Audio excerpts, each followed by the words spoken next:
اعوذ باللہ من الشیطان الرجیم بسم اللہ الرحمن الرحیم الحمد للہ رب العالمین وصلی اللہ علی محمد وآلہ الطاہرین۔ اللہ تعالیٰ نے انسان کو جس مقصد کے لیے پیدا فرمایا ہے وہ یہ ہے کہ انسان اپنے نفس کو، اپنی روح کو اس دنیا کے اندر طاعت الہی کے لیے آمادہ کرے، ابدیت خدا کے لیے اپنے آپ کو تیار کرے۔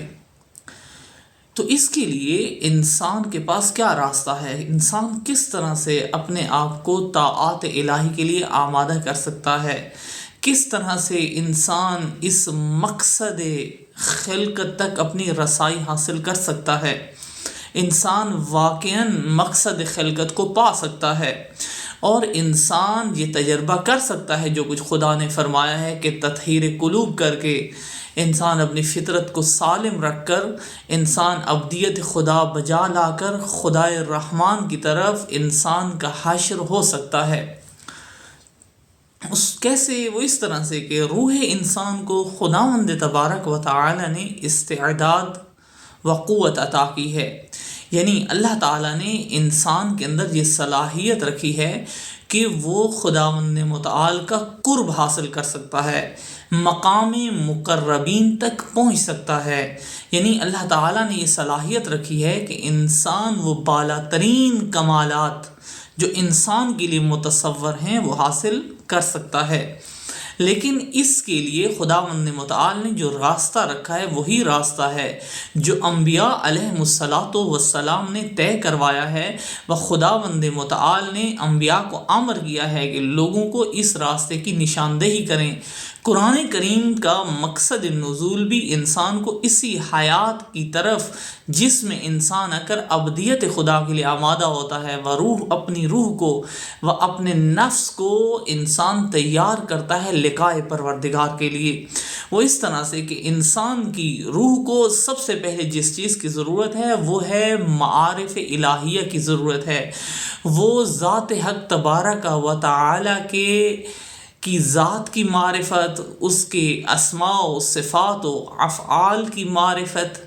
قیامت کی معرفت، نبوت کی معرفت، امامت کی معرفت،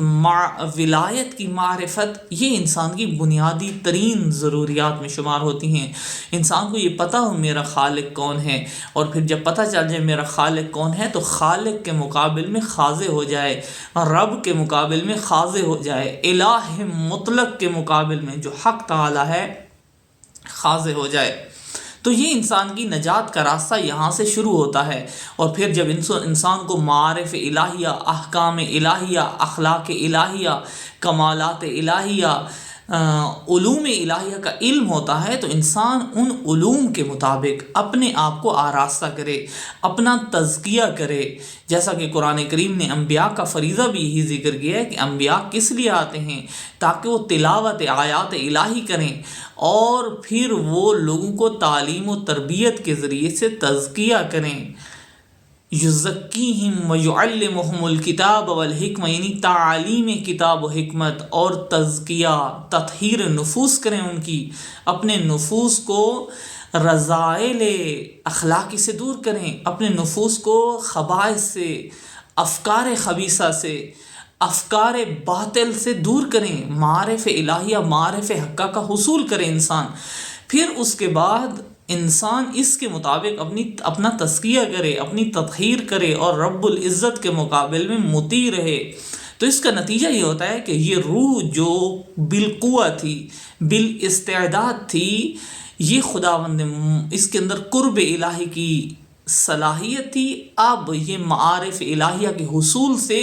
یہ بالقوہ استعداد، یعنی یہ فقط جو استعداد تھی، فقط جو صلاحیت تھی، اب صلاحیت باقاعدہ سے فعلیت اختیار کرتی ہے، یہ صلاحیت باقاعدہ سے اپنے اوج پہ پہنچتی ہے، اور مقام فعل میں، مقام عمل میں یہ انسان باقاعدہ مقام قرب کو طے کرنے لگتا ہے، کمالات اس کے اندر جلوہ افروز ہونے لگتے ہیں، چونکہ انسان کا نفس ایک صاف و شفاف آئینے کی مانند ہوتا ہے جب خداوند متعال سے خلق فرماتا ہے۔ فطرت انسانی پاک ہوتی ہے، فطرت الہی ہوتی ہے۔ جب انسان تزکیے کے ذریعے، تطہیر نفوس کے ذریعے، معارف الہیہ کے ذریعے سے، علوم الہیہ کے ذریعے سے اپنے آپ کو منور کرتا ہے اور اس کے مطابق عمل کرتا ہے، اور ذات رب العزت کے مقابل میں اپنے تمام انفرادی امور میں، اجتماعی امور میں تابع رہتا ہے، تو خداوند متعال اس کے نفس کو تزکیہ فرماتا ہے، اس کے نفس کو پاک فرماتا ہے۔ یہ اعمال، یہ عبادات، یہ ساری طاعات در حقیقت انسان کو اوج کمالات تک پہنچانے کے لیے تیار کرتی ہیں۔ پھر انسان کا نفس بالفعل بن جاتا ہے، ملائکہ مقربین کے مقام تک بھی پہنچ سکتا ہے اسی حیات کے اندر۔ لیکن اگر خدا نخواستہ اس صلاحیت کو انسان نے زائل کیا، زائل کرنے سے مراد یہ ہے کہ یہ صلاحیتیں اس راہ میں نہ استعمال کیں جس راہ میں خداوند متعال نے فرمایا ہے، یہ معرفت حاصل نہ کی کہ میں کیا صلاحیتیں رکھتا ہوں، میری اپنی شناخت کیا ہے، میری حقیقت کیا ہے، وہ میرا رب جس نے مجھے خلق کیا ہے وہ رب کیا ہے، وہ کون ہے، اس کی معرفت حاصل نہ کی، اس کی صفات کی، اس کے افعال کی معرفت حاصل نہ کی، ربوبیت الہی کے مقابل میں خاضع نہ ہو انسان، نظام الہی کے مقابل میں اپنے آپ کو تسلیم نہ کرے، اور اپنے اعمال و افعال کو اللہ کے احکام کی شناخت کرنے کے بعد ان کے مطابق عمل نہ کرے، تو انسان کی یہ صلاحیت ضائع ہونا شروع ہو جاتی ہے۔ بلکہ حقیقت یہ ہے کہ انسان دنیاوی اغراض و سلاسل شہوات و اغلال اغراض دنیا کے اندر اس قدر مست ہو جاتا ہے، اس قدر غافل ہو جاتا ہے کہ یہ جو صلاحیت تھی در حقیقت انسان کو عملاً یا تو ایک حیوان کی شکل میں تبدیل کر دیتی ہیں کہ عملاً اس کی زندگی حیوانی زندگی ہو جاتی ہے، لذات و شہوات و اغراض دنیا کے اندر غرق، اور اسے اغراض الہیہ کی طرف توجہ ہی نہیں ہوتی۔ اور اگر بعض اوقات کوئی واعظ، کوئی نصیحت کرنے والا توجہ دلوائے بھی صحیح، تو بھی وہ اگر ایک لمحے کے لیے متوجہ ہو تو پھر اپنی دوبارہ اسی طبیعت دنیاوی کی طرف مائل ہو جاتا ہے، اغراض دنیاویہ کو نہیں چھوڑتا، چونکہ وہ اس کے اندر ملکات بن چکے ہیں، وہ اس کے اندر بالفعل ہو چکی ہے یہ بہیمیت و یہ حیوانیت و یہ مقام حیوان میں وہ بالفعل ہو چکا ہے۔ اور بعضوں کا تو ایسا ہوتا ہے کہ یہ انسان اس قدر فاسد ہوتا ہے، اس قدر دور ہوتا ہے، اس قدر غافل ہو جاتا ہے، ایسے ماحول میں، محیط میں پرورش پاتا ہے کہ یہ نہ فقط حیوان بالفعل بلکہ شیطان بالفعل بن جاتا ہے، بلکہ یہ عملاً ظالم و فاسق و فاجر اس حد تک فسق و فجور میں غرق ہو جاتا ہے، سیئات میں غرق ہو جاتا ہے کہ یہ عملاً شیطان ہو جاتا ہے، خود بھی راہ الہی سے دور ہوتا ہے، دوسروں کو بھی دور کرتا ہے، اللہ کے دین کے راستے میں رکاوٹیں ڈالتا ہے، معارف حق الہیہ کو تو شناخت نہیں کر سکتا بلکہ اب ان کی فہم سے بھی قاصر ہے، اب اس مقام تک پہنچ چکا ہے کہ اب یہ راہ الہی کے مقابل میں کھڑا ہو جاتا ہے، اب توبہ کی توفیق اس سے چھننے لگتی ہے۔ ہم دیکھتے ہیں تاریخ کے اندر بہت سارے ایسے افراد گزرے ہیں جو بالفعل عملاً اپنی صفات کو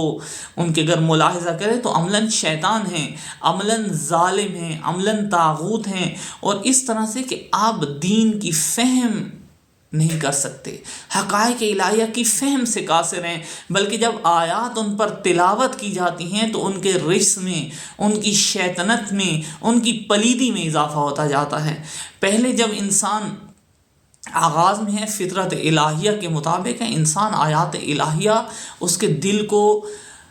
پاک کرتی ہیں، نورانی کرتی ہیں، انسان کا دل آیات الہیہ سے تسکین پاتا ہے، مطمئن ہوتا ہے، اپنے فرائض جان کر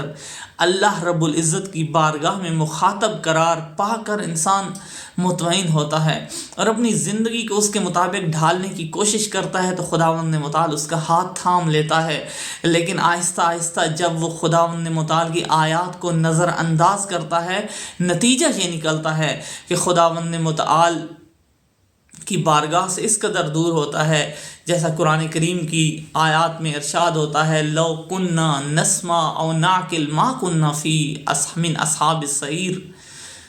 ہم اگر سمجھتے ہوتے، تعقل کرتے ہوتے تو آج اصحاب سعیر میں سے نہ ہوتے۔ تو انسان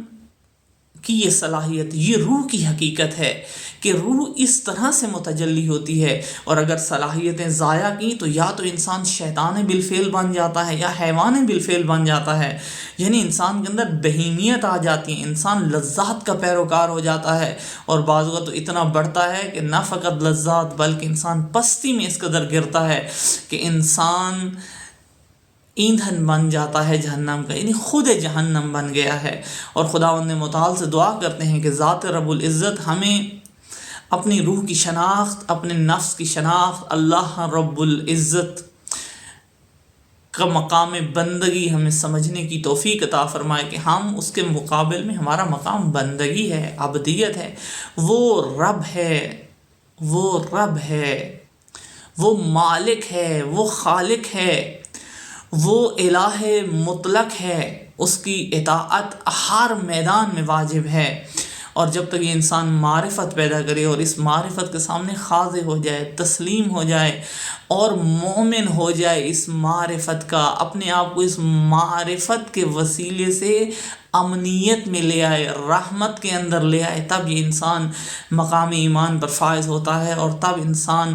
کی روح متجلی ہوتی ہے انوار الہیہ سے۔ خداوند